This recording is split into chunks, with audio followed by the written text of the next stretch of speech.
Saudara, Polda Metro Jaya sudah menetapkan tersangka kasus jual beli ginjal yang terkait jaringan internasional. Penetapan tersangka sebelumnya terkait penangkapan tersangka di kawasan Tarumajaya, Kabupaten Bekasi, Jawa Barat. Polda Metro Jaya sudah melakukan serangkaian penyelidikan dan gelar perkara. Akhirnya, Ditreskrimum Polda Metro Jaya menetapkan beberapa orang tersangka terkait kasus jual beli ginjal jaringan internasional. Namun, Kabid Humas Polda Metro Jaya, Kombes Trunayudo Wisnu Andiko belum merinci berapa orang tersangka yang telah ditangkap dan apa motif para pelaku melancarkan aksi tindak pidana tersebut. Ini tentunya sudah di tahap penyidikan dan adanya penetapan sebagai tersangka. Namun, mohon ditunggu sampai dengan seluruh serangkaian dalam merampungkan fakta-fakta yang secara komprehensif tentunya. Sebelumnya, penyidik di Ditreskrimum Polda Metro Jaya menggerebek sebuah rumah yang diduga menjadi penampungan penjualan organ ginjal di Perung Villa Mutiara Gading, Tarumajaya, Kabupaten Bekasi, Jawa Barat. Di lokasi ini, para pelaku menampung korban yang akan dibawa dan dioperasi ginjalnya ke negara Kamboja. Tak hanya di Bekasi, di Ponorogo, Jawa Timur, polisi dan imigrasi Ponorogo menangkap 5 orang yang diduga terlibat sindikat perdagangan ginjal jaringan internasional. Para pelaku ditangkap pihak imigrasi saat mengurus paspor. Kelima orang ini terlibat dalam sindikat perdagangan ginjal internasional dan juga bertujuan ke Kamboja. Mereka ditangkap setelah seorang calon korban mengaku akan bepergian ke Kamboja untuk menjual ginjal. Tetapi akhirnya akan melakukan perjalanan ke Kamboja. Dari situ akhirnya kita tambah curiga. Akhirnya didalami terus akhirnya salah satu mengaku bahwa mereka akan menjual ginjalnya. Total berarti berapa, Pak? Ini berapa orang? Dua. Ya. Terus yang lain yang 3? Yang 2 sebagai penyalur, yang 1 sebagai saksi. Ya. Saat ini semua diserahkan ke kepolisian sebentar, Pak? Ya, semuanya. Keterangannya mau dijual berapa, Pak? 150 juta. Ya. Modus perdagangan organ tubuh atau ginjal berawal dari korban yang ditawari untuk bekerja di luar negeri. Para korban ditempatkan di suatu penampungan, setelah itu para korban akan dibawa ke Kamboja untuk diambil ginjalnya dan mendapatkan bayaran. Dalam menjalankan aksinya, para donor menggunakan paspor dengan tujuan wisata.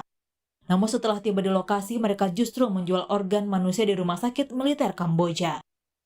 Kasus ini terungkap dari temuan akun media sosial Facebook dengan nama akun donor ginjal Indonesia. Dalam akun ini, ginjal dijual dengan harga 135 hingga 150 juta rupiah. Polisi terus menelusuri dan mendalami terkait dugaan adanya sindikat internasional lain dalam penjualan organ tubuh manusia khususnya di Indonesia. Tim Liputan Kompas TV. Untuk informasi terkait penetapan tersangka kasus jual beli organ, kita sudah terhubung dengan jurnalis Kompas TV Francisco Donasiano. Sisko, selamat malam. Penetapan tersangka ini merupakan lanjutan dari penangkapan yang sebelumnya terjadi diduga perdagangan orang di Bekasi. Bagaimana kasus akhirnya menjadi perdagangan organ ginjal?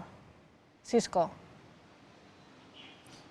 Baik, selamat malam Livi dan juga saudara. Betul bahwa pihak kepolisian baru saja memberikan informasi khususnya di pihak Polda Metro Jaya bahwa sudah ada penetapan tersangka di mana memang tidak dirinci berapa kemudian total tersangka yang kemudian terkait dengan kasus dugaan tindak pidana perdagangan orang seperti itu, khususnya adalah perdagangan organ ginjal. Tentunya dengan masalah perdagangan ginjal ini Livi dan juga saudara, pihak dari kepolisian khususnya dari Ditreskrimum Polda Metro Jaya sendiri sudah sedang ataupun juga saat ini melakukan penyidikan. Seperti itu tahapnya sudah naik, di mana sudah merampungkan fakta dan juga untuk mengumpulkan fakta-fakta tindak pidananya tersebut, Livi dan juga saudara. Cukup menarik bahwa sejak dilakukan penggerebekan ataupun juga kedatangan pihak kepolisian pada 19 Juni lalu, total sudah 2 minggu seperti itu.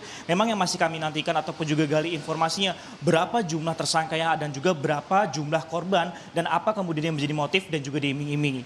Nah, kalau kita bandingkan tadi juga di paket berita sebelumnya di kawasan Ponorogo Ponorogo seperti itu Livi dan juga saudara, ini diiming-imingi dengan uang sekitar 150 juta. Inilah kemudian yang masih kami gali informasinya, apakah sindikat 5 orang ini sama seperti yang dilakukan penggerebekan ataupun juga diamankan oleh pihak kepolisian di Perum Villa Mutiara Gading yang berada di Tarumajaya Kabupaten Bekasi, ataupun ini merupakan sindikat yang lain dan dijual ke lokasi yang sama ataupun juga Kamboja seperti itu Livi dan juga saudara. Sehingga memang kami masih nantikan nanti keterangan komprehensif atau keterangan lebih lengkap lagi apakah sama dengan yang di daerah Ponorogo atau justru yang berbeda Livi dan juga saudara. Namun kalau melihat kasusnya sendiri pada penggerebekan yang lalu dan bahkan dari pihak tetangganya itu juga mengaku sebenarnya Livi dan juga saudara untuk rumah tersebut yang berada di Villa Mutiara Gading ini setidaknya sudah ditempati selama 4 bulan seperti itu mengontrak dengan jumlah orang yang berganti-ganti, di mana ada kemudian sejumlah mobil yang sempat datang ke rumah tersebut dan membawa sejumlah orang seperti itu.